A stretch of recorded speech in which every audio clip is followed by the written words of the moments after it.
Continuar con esto. Estuvimos nosotros hablando la clase anterior del principio de igualdad natural expresada en el sufragio universal en el caso particular de las mujeres.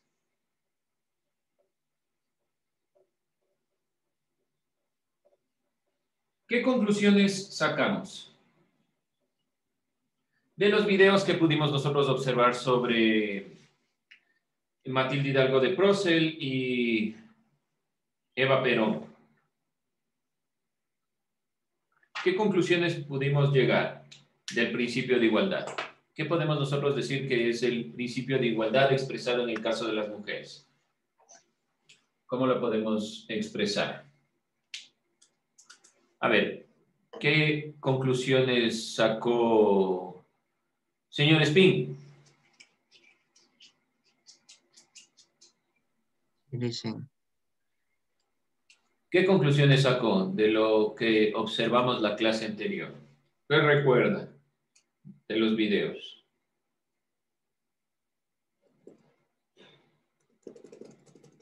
Ajá. Saquemos nuestros apuntes, vamos revisando. Señor Spin, entonces, cuénteme, ¿qué idea sacó?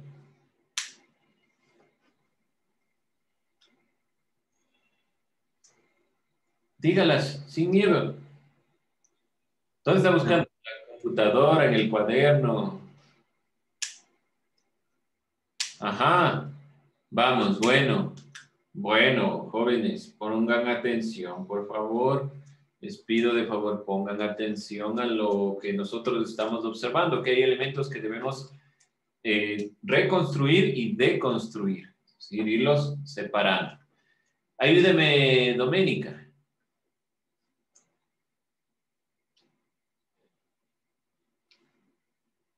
¿Qué elementos pudo obtener? Sobre el derecho al voto. En el caso de las mujeres.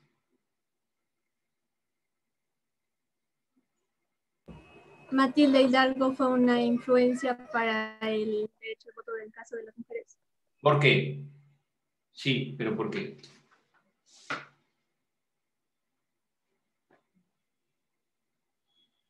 ¿Por qué será? Vamos, alguien más que le ayude. ¿Por qué será importante Matilde Hidalgo?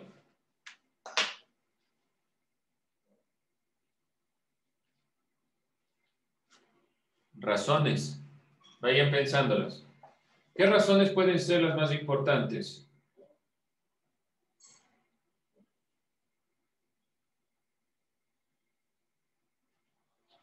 ¿Estamos o no llevando los apuntes? Ayúdeme, Jennifer. Porque ella fue como que cambió todo porque ella decidió estudiar y un día quiso ir a votar y tuvo que hacer, es que realmente no me acuerdo bien, pero ella marcó algo para que después continuara. Ya, no se olviden, gracias. No se olviden que Matilde Hidalgo estudió. ¿Qué le daba la facultad? ¿Cuál era la normativa? ¿Cuál era en la época que vivió Matilde Hidalgo de Procel? Es decir, durante el proceso de la constitución de Eloy Alfaro. ¿Cuál era el elemento para que un ciudadano pueda votar? ¿Cuáles eran los requisitos?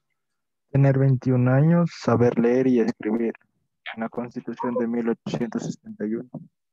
Ya, muchas gracias. Solo había dos requisitos. Tener 21 años, saber leer y escribir. ¿Qué significa? Matilde Hidalgo cumplía con esos dos elementos. Por lo tanto, el momento que Matilde Hidalgo se presenta, ella plantea, ¿por qué no puedo votar si cumplo los dos requisitos? Además, Matilde Hidalgo estudió la universidad, no solo el bachillerato, que es un plus más allá para mostrar la consideración de las mujeres. No se olviden eso. Por eso es importante, porque Matilde Hidalgo está demostrando que los elementos en cuestión de derechos y sobre todo en el sufragio universal están instaurados en la Constitución. Por lo tanto, deben plantearse para todos por igual. De ahí el principio de igualdad. ¿Cómo se relaciona con el sufragio universal? Porque debe estar planteado dentro de esta misma consideración y donde se plasma primero en la Declaración de los Derechos Humanos y en segundo lugar en la Constitución de un país. Si una persona cumple los requisitos, por lo tanto, debe permitírsele acceder al voto. Bien, vamos entonces a concluir esta perspectiva. El sufragio femenino fue reconocido inicialmente en 1776 durante la independencia de los Estados Unidos.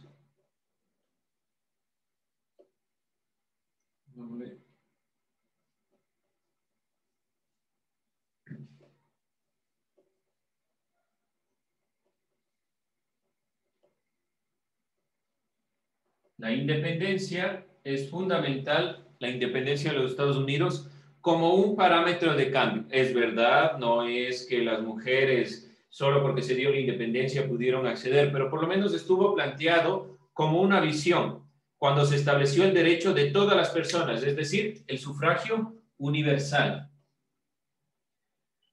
Aunque unos pocos años después, en 1807, se dieron cuenta de este error y lo corrigieron indicando que solo los hombres podían votar. Este es el cambio. Es decir, 1776 en Estados Unidos se plantea el principio del voto universal como uno de los primeros elementos a nivel general, pero se retractan en 1807 y eliminan la perspectiva del voto de las mujeres. Corrigen.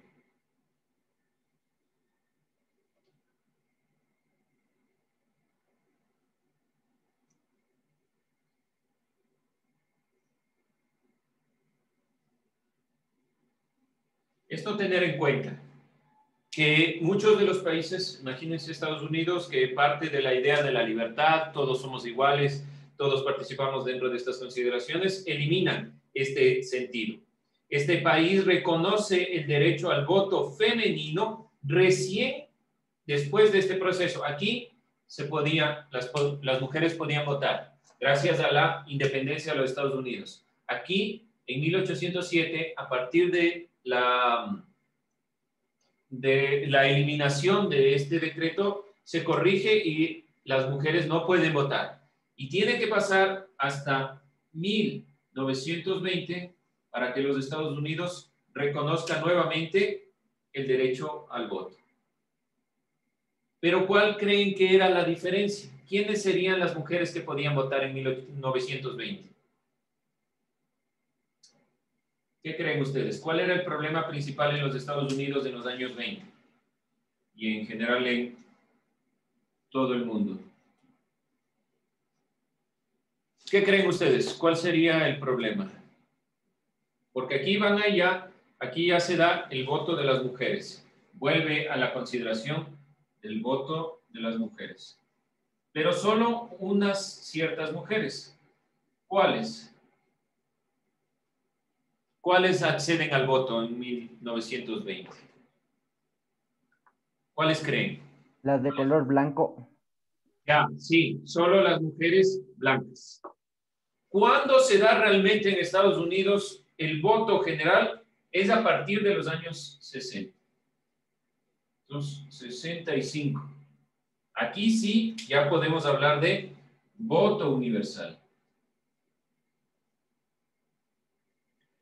¿Por qué reitero esta consideración? Porque sí se dan cuenta el proceso.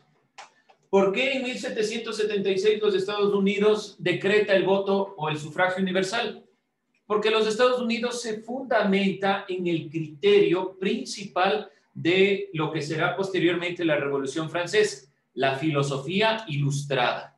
Por lo tanto, en la filosofía ilustrada, la libertad y la igualdad son principios. Y la igualdad supone el sufragio de todas las personas.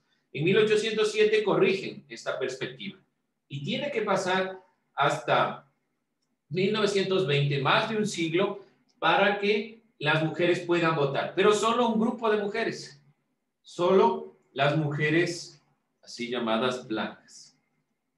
Y recién en el 65 los afrodescendientes pueden elegir y todo se conforma con el voto universal.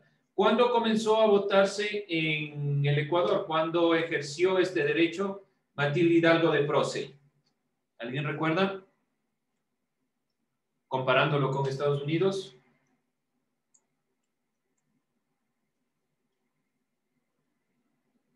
¿1861? ¿Perdón? 1861. No, ¿cuándo Matilde Hidalgo ejerce el voto?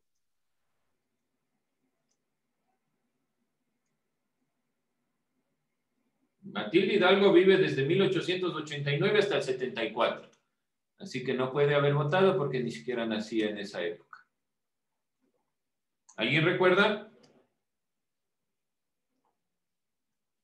¿Cuándo era que Matilde Hidalgo vota? Particularmente por estos años. 1924. Vota Matilde Hidalgo de Prócer. Pero se instaura dentro de estas mismas perspectivas, dentro de estos mismos años, porque aquí se da un levantamiento. ¿Por qué es importante 1920? Porque se da un levantamiento de las mujeres que trabajaban en la fábrica. Y estos movimientos sociales dan origen a estas perspectivas. Entonces, en Estados Unidos hay un caso particular que realmente el voto se da como tal, como voto universal en el 65, no en el 20. ¿Por qué? Pero que no se supone que si es que en 1925 ya se suponía que todas podían votar. ¿Por qué esperan hasta 1965 para que se generalice, para que también puedan votar las personas negras de color? ¿Por qué pasa esto? Porque había segregación racial en los Estados Unidos. Había una fuerte corriente retomando las perspectivas de la época de la Guerra Civil de los Estados Unidos que quería todavía dividir y todavía había esa división. ¿Por qué se da después? Porque tiene que llegar Martin Luther King para que se dé el proceso de cambio por medio de la revolución. No es el proceso simplemente de que yo lo pongo en la Constitución. ¿Qué pasó en el caso de Matilde Hidalgo? En la Constitución decía, usted tiene que saber leer y escribir y tener 21 años. Matilde Hidalgo dice, yo cumplo las dos, ¿por qué no me dejan votar?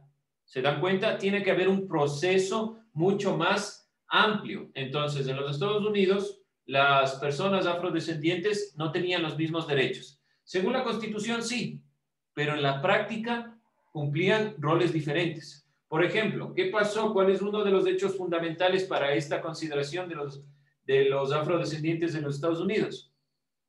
Había mucha lucha social y en un tiempo, por ejemplo, en el autobús, las mujeres de color se sentaban atrás de las mujeres así llamadas blancas.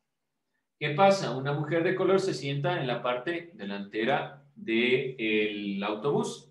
Le obligan a moverse y la policía le golpea. ¿Qué está pasando ahora en los Estados Unidos?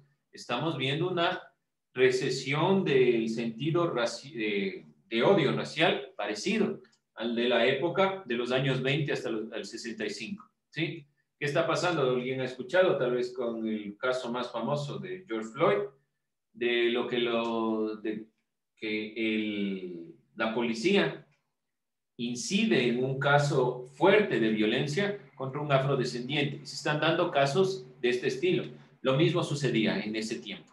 Tiene que llegar el punto donde se dé una rebelión, guiada principalmente, bueno, hay dos actores, dos factores, tanto Malcolm X y Martin Luther King. Martin Luther King estaba guiada por las nociones y las perspectivas de la revolución de Gandhi, la no violencia y todas estas consideraciones, ¿sí? Y en cambio había un grupo que quería que se dé rápido la consideración del acceso. Un grupo de afrodescendientes va generando este proceso de ir luchando por los derechos. Entonces no fue tan sencillo. El derecho en los años 20 fue para un grupo social privilegiado. Por eso no podemos hablar de sufragio universal en los años 20, porque si separamos a un grupo, no es universal. Ese es el caso de los Estados Unidos. Es un problema que se va generando, que no toma de aquí a que yo, por ejemplo, pongo la Constitución y ya todo se atiene. No, hay luchas sociales de cada uno de los elementos. Acuérdense, Revolución Francesa. No es que se reunieron en la Revolución Francesa del 89, del 1789, y ya se solucionó todo. Porque acuérdense que después viene Napoleón y se genera todo un retroceso en cuestiones de derechos. Entonces, los procesos son complejos, ¿sí? Y estamos viendo rezagos de eso. Los Estados Unidos está teniendo los mismos problemas que tal vez tuvieron en esa época. En ese sentido va, Ariana. ¿Sí me comprende? Sí, Licen, pero eso solo va en el caso de Estados Unidos No, o también eso se generaliza para todo el mundo por lo que estaba así. solo en el caso de los Estados Unidos. Esto en el caso de los Estados Unidos. El voto femenino, el voto de las mujeres, uno de los primeros en reconocer el voto femenino en 1893 es el caso de Nueva Zelanda. Nueva Zelanda asume la perspectiva de los derechos y consagra el voto universal. Entonces, en este caso, no se da lo mismo. En el caso del Ecuador, no se da lo mismo. Pero, ¿cuál es el problema en el caso del Ecuador? Cuando Matilde Hidalgo de Procel actúa para que se dé el sufragio universal, ¿quiénes estaban fuera de ese caso? ¿Quiénes no podían acceder al sufragio? A pesar de que las mujeres ya tuvieron inserción. ¿Quiénes creen ustedes que se quedaban fuera? Por lógica. Las personas de color. No, en el Ecuador no. En el Ecuador no. O por lo menos no explícitamente, es decir, no en el papel, no porque no les quisieran dejar participar, sino cuáles eran los requisitos, repito, tener 21 años, saber leer y escribir. ¿Qué personas quedaban fuera? Los analfabetos. Los analfabetos. ¿Y quién creen que era la mayor cantidad de analfabetos? Indígenas y afrodescendientes. Por lo tanto, no dijeron, no, los afrodescendientes no pueden votar. Simplemente dijeron aquellos que sepan leer y escribir. ¿Quiénes tenían acceso? Solo una cierta cantidad de personas que podían acceder a la educación. Ese es un hecho importante. En el Ecuador, 1924,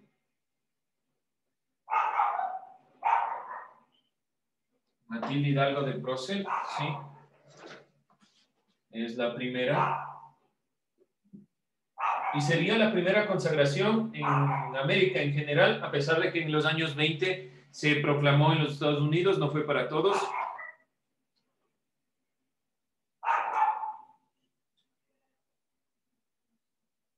Y también vimos esta consideración en el sentido de Argentina. ¿Alguien recuerda?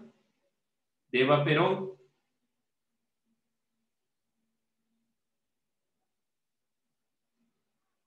Cuando se generalizó el proyecto en Argentina, búsquenlo. No nos acordamos, búsquenlo.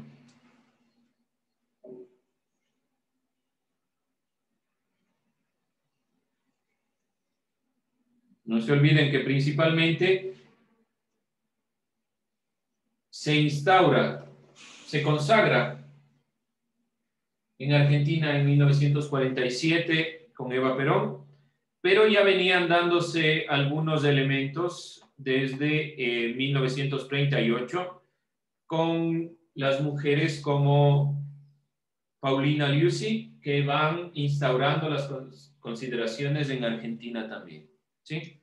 Estos elementos son importantes aquí en el caso Eva Perón y en el caso del Ecuador, Hidalgo, Matilde Hidalgo de Procel. Esto no olvidarse.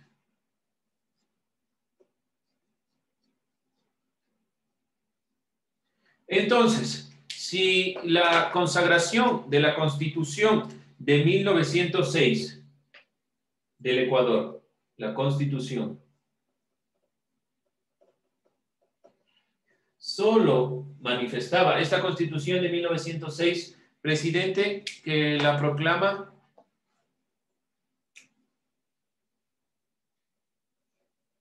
El viejo luchador. ¿Quién proclama esta constitución? Eloy Alfaro. Eloy Alfaro. No se olviden de Eloy Alfaro, es fundamental, porque Eloy Alfaro, desde la visión liberal, tema que estamos viendo en filosofía, desde esa perspectiva liberal, Eloy Alfaro ha planteado el cambio de visión de lo que es la realidad, desde su constitución. Por lo tanto, la constitución de 1906 decía que solo las personas pueden votar si saben leer y escribir y ser mayores de 21 años. Por lo tanto, si una mujer tenía o poseía estos elementos, ¿por qué le privaban del derecho? Ahora entra justamente el problema que nosotros hemos estado evaluando. ¿Qué pasa en el Ecuador? La mayor cantidad de personas hasta la época eran analfabetas. Se les dio un impulso para que puedan estudiar, sobre todo desde Eloy Alfaro, pero todavía había un grupo grande de personas analfabetas que por esa misma consideración de la Constitución no podían elegir. Con esto cerramos el caso de las mujeres, principalmente tomando en cuenta a Matilde Hidalgo, que es una de las precursoras hacia lo que es la reivindicación del sufragio universal, no solo en Ecuador, sino en toda América. Y ha venido consagrándose dentro de esta consideración. Bien, no se olviden estas fechas. Y principalmente el caso particular de los Estados Unidos, que ha ido eliminando y corrigiendo estos elementos. 38-40, ya, bien. Vamos entonces a concluir observando, vamos a sacar un resumen rápido de lo que puedan ustedes observar sobre la situación de las personas analfabetas en el Ecuador, ¿sí? Saquen unas ideas, unas perspectivas y sobre todo vamos a hacerlo así. ¿Cómo se relacionará el sufragio universal con las personas analfabetas? Bien.